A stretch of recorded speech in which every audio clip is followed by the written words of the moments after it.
If I ever find myself at the other end of a policeman's bullet,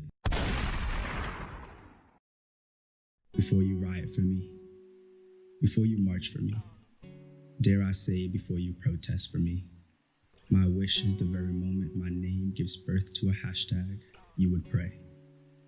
Pray that the people of this nation would make the very ground they stand on an altar and offer their hearts to Christ.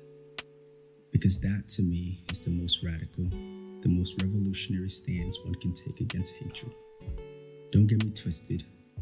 We must fight desperately for better legislation, better laws, better accountability for those in power. But you cannot legislate the human heart. You cannot make laws to enforce love, and you cannot hold one accountable for harboring hate. Only He, the author and the composer of love, can do that.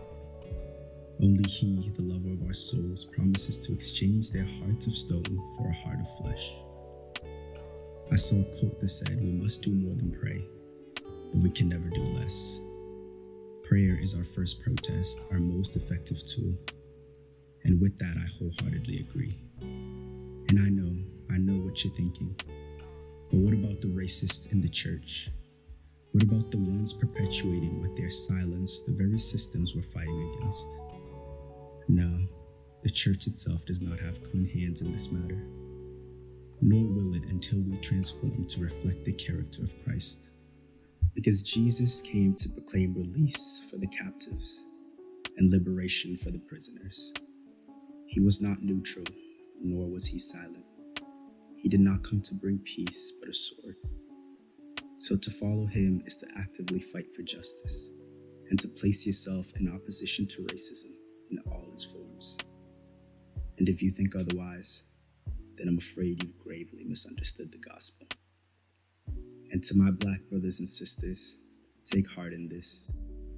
We do not serve a king who is unable to sympathize with us.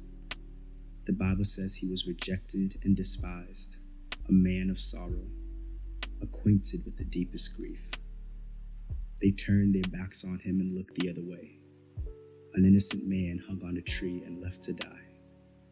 And if indeed we share in his suffering today, then we will surely share in his glory tomorrow.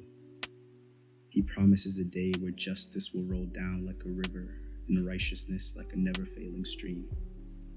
And on that day we will sing, weeping may endure for a night, but joy comes in the morning.